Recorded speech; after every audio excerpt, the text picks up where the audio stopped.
What's up, YouTube? What's up, YouTube? It's your boy back with another one.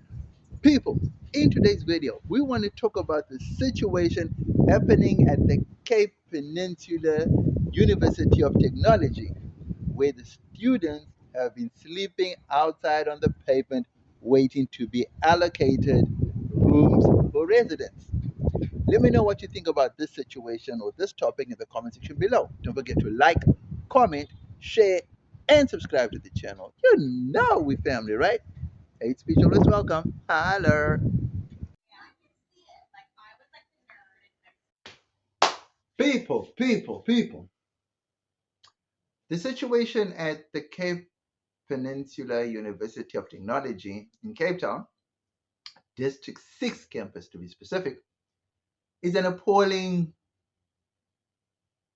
condition, is an appalling story, is an appalling, horrific scene to be happening to students. So, blame. Who do we blame? Number one, we could blame the university for slow allocation of residences, right?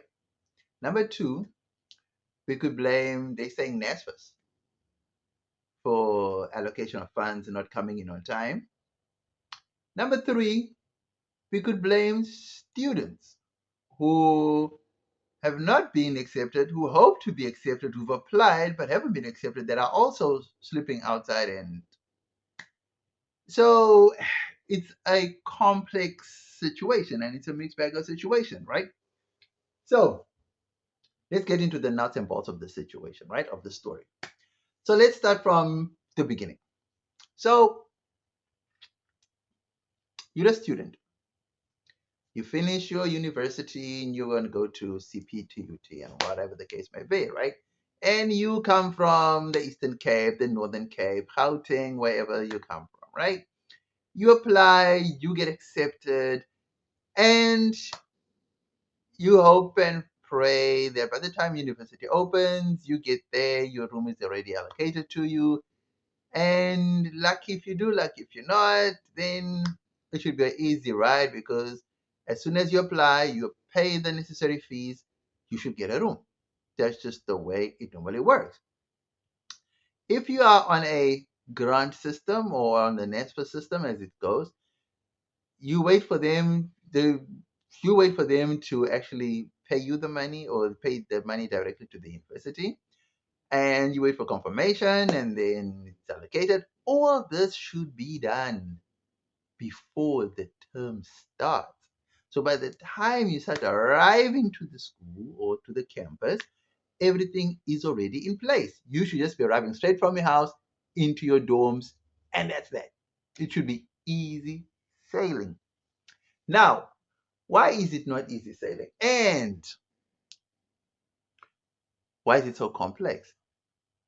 You see, it's said that we have honest students, law abiding students, and we have unscrupulous, fly by the wing, not say fly by night, fly by the hem of your pants, by the skin of your teeth type students who roll with luck, who are just hoping to catch a break so they can also get into the school, onto the campus.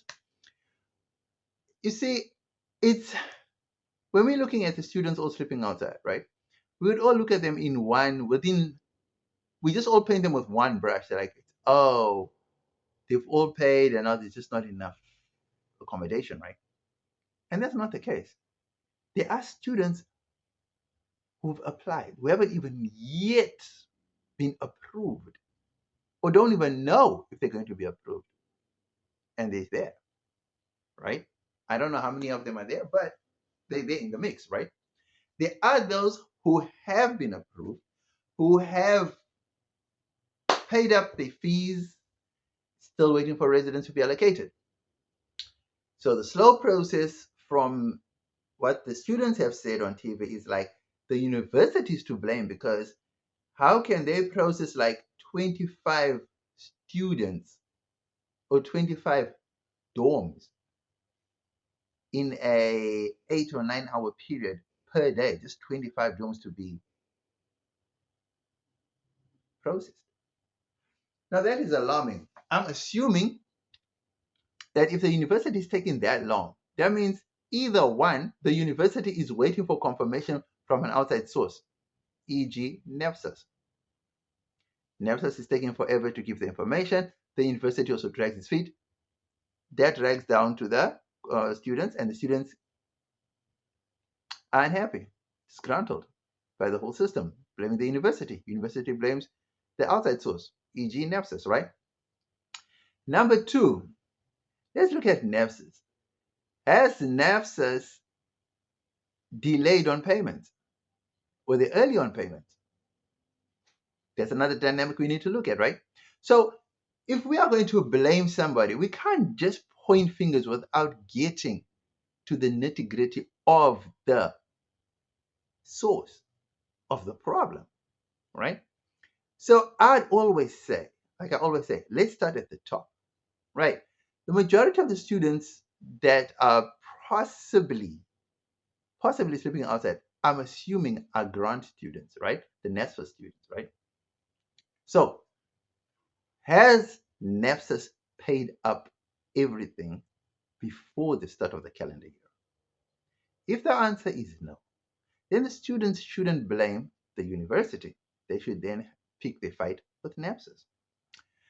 If NEPSAS has paid everything in full before the start of the calendar year, and then the students are still outside, then it comes down to the university for slow processes, especially if there is proof from NSFAS that they already paid everything in December already, or latest by the 5th of January.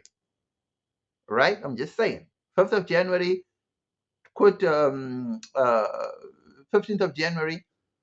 If NSFAS has paid everything before the due date, then we can now blame the university for the slow processing of the students' residences, right? If the university has done everything in its power and capacity to process as many students as it possibly can, knowing that all payments are up to date, then we have to look at the students themselves to say, okay, who all has paid up? Who all is waiting for payments? Who has applied and accepted? Who has applied and not yet received confirmation of acceptance? And who is out there just hoping to apply and get accepted because one, two student might just drop out and fall out, and right? So it's all that in the mix. You understand what? So it's not just a simple thing as, oh, I get there and my dorm is not ready, and no. Okay, so we get that out of the way, right? Now let's look at the students themselves. When you're leaving the Eastern Cape, Northern Cape, Gauteng, Limpopo, wherever you come from, Mpumalanga, right? You are not let's say you are not guaranteed a dorm, or you're not guaranteed a space in res. What's the alternative? There's no plan B. Who's to blame? Let's say you applied. Everyone that was meant to get a res got a res. Because like they're saying, CPUT can only accommodate 16,200 students. Let's say you are student number 16,300 or 6,201. They only have enough bed space for 16,200 students. And now you are student number 16,201. Okay, so all the bed spaces are allocated, everyone's paid up. Then you pitch up from Limpopo. All beds are full. You applied. You were not accepted. Or you applied and accepted and there was told there's no bed space for you. But you still come down to Cape Town anyway. Knowing that there's no bed space and you still come, they accept you to study there, but they don't give you bed space because it's all been filled. What is your plan B? right? Okay, that's one part of it.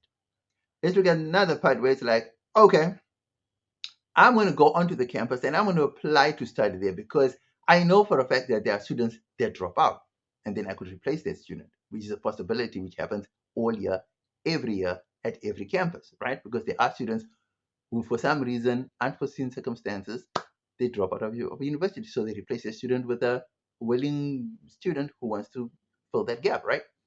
So you take up that gap. Bam, you in, right? You're waiting to apply. So you're there.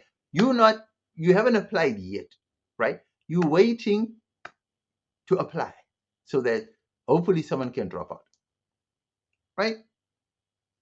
Where does that leave you? Now you're also sleeping outside.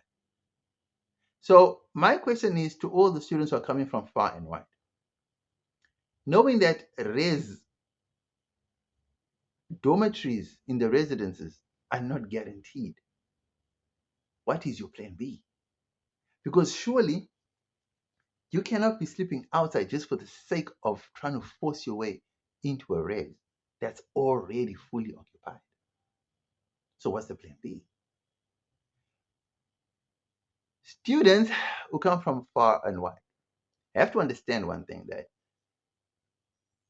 you need to have a plan B every time you move far from home.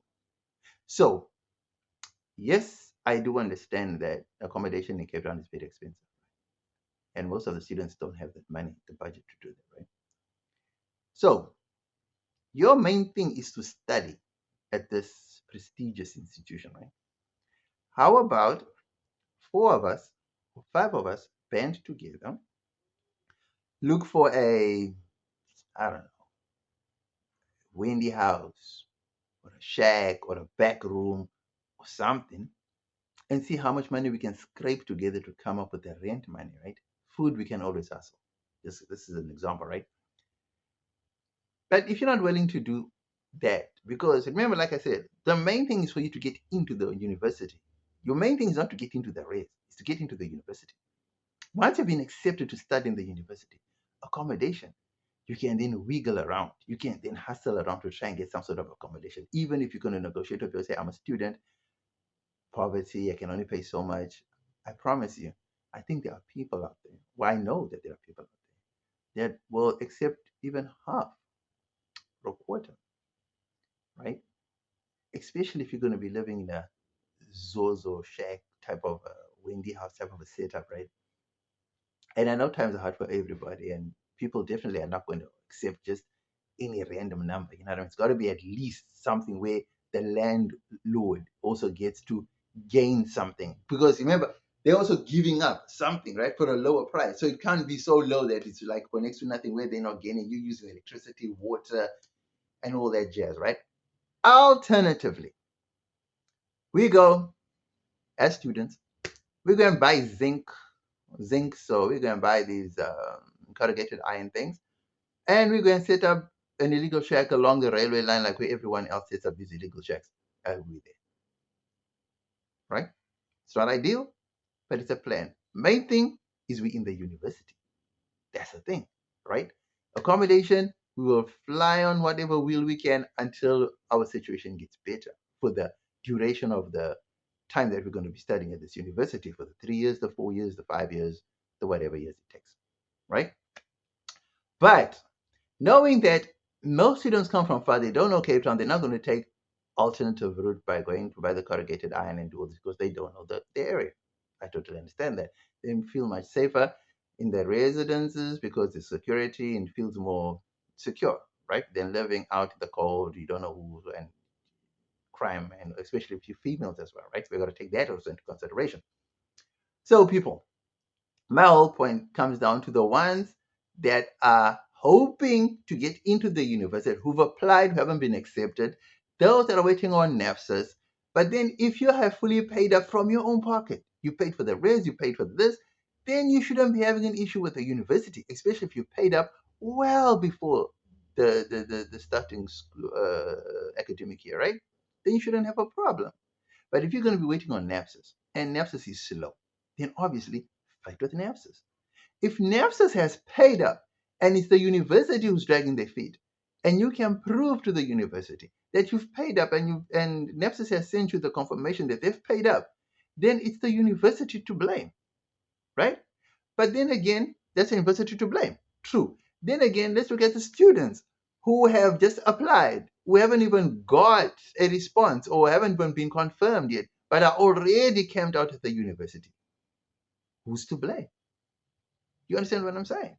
So it's not an easy thing to navigate because it's interwoven with different moving parts, right? So that's just what I wanted to say on that thing. And I really hope and pray that the situation gets resolved amicably and quickly, speedily. Yeah. Now to get into the pros of student life and applying for university residences in South Africa. Hello. People, the lure of living at res is such a big thing for students who want to study at universities, right? Because it comes with a whole bunch of freedom. No parents, no guardians, nothing. Time to be an adult, all on your own. You get to drink, you get to smoke, you get to party, you get to indulge in adult things, in adult content that your mother and father always preach things badly about. You get to be your own person, you make your own decisions, you're answerable to nobody. You don't even get to go to classes every day if you so wish not to. That's the life of the students at res. And you're living independently. If you're good enough, you got a good roommate. If you're lucky enough, you got your own studio apartment or you don't share with nobody. But if you do have roommates, oh man, depending on the roommate you have, someone just study geeks and then someone just party animals. So depending which side of the fence you fall on, res life can be one hell of a party. Res life can also be one hell of a study, depending on which side of the fence you fall on, right? The advantages of living at res, to be honest, is that it really teaches you independence. It really shows you who you really are as a person outside of living under your parents' roof. And also, it also teaches you what you really see and value as an independent person through your own eyes, right? Remember, school is not the same as varsity because most people go to school, they go back home, right? So you only have that 5 6 hour window period, and then you have to go back home to your parents, and then you're back to being shielded again, right? When you're living at res, there's no shield, right? What you see for those hours that you're there is the same things you're going to be experiencing, seeing for the rest of the day, for the rest of the year, and there's no shield, right? So that being said, right, it also shows your character, how strong-willed you are, how weak you are, how easily influenced you are, how strong opinionated you are, or if you're just an introvert or an extrovert. All that comes out when you're living on your own at these residences. So yeah, those are the advantages. And trust me, when you're watching these videos on YouTube, on TikTok, and you see the way residents are, man, it's an allure. It's just alluring. It's just like you want to be part of that. It just feels like the culture, the vibe, the drinking, the smoking, the partying. You want to be all of that. Mixing and mingling with different crowds and people. Oh, telling you, race life is the life, depending which side of the fence you fall on. You get. Hello. People, the sad thing or the cons of living at res is that those who are easily influenced can be sucked into a life of despair. You can lose yourself. You can get bullied into doing things. You'll have to stand your own ground. There is no mommy and daddy to run to. There's basically almost almost virtually no control as to what you can and cannot do. I mean, virtually you are your own person. You are free to do as you will. And is that a good thing or is that a bad thing? You know, depending on who you are. But for me, that's a con because as long as you still as much as we like to say 18-year-olds are adults, and that's the way we want to see them. Bro, there is nothing adult about an 18-year-old, because 18-year-old, you haven't experienced life yet. I mean, there are orphan students, single mom house-headed headed homes where the adult children have to take over the home because mom has to go and work in a different province, or mom has to go far away, and most of the day you live with the younger siblings, and then you have to grow up fast, right? But that is nothing compared to real life. It's a totally different lifestyle from what you used to. Totally different lifestyle. Because remember, you are the head of the house when mommy is gone. You are responsible to, you are this looking after these young siblings. Now you are with other 18-year-olds, 20-year-olds, 25-year-olds. Now you are now possibly you are the young one now. Now you have influences influencing you now. You're not the influencer to your young siblings. You now the youngest. That's a twist in dynamics, right? So, in closing, today's situation should really be a painful reminder that this thing needs to stop. Where NASFAS has to be forced to make sure that by the 10th of January, all payments must be made. The universities have to be forced to make sure that by mid-January, all residences are allocated. All students have to be forced that by a certain date, all your payments should be made. No one, no one applying for a position, student position at the campus must be no later than a certain date. Those that do not have residences allocated to them should make alternative arrangements instead of sleeping at the campus. So there should be measures that are set in place, and those measures should be followed to the T, because it will totally avoid this whole fiasco that we're seeing right now. I don't know if it makes sense. I don't know if this video will help. I don't know if anyone who has seen the video will actually get to comment on it or help shed more light on it. You know what I mean? But this is my 2 cents on what I've seen and heard from both sides so far. Let me know what you think about this topic in the comment section below. Was I on the money, or did I totally miss it with this one? Don't forget to like, comment, share, and subscribe to the channel. Like I said, all hate comments, welcome. All hate speech, welcome. We don't discriminate here. We accept everybody. Trolls, haters, you name it. We are family. Holla.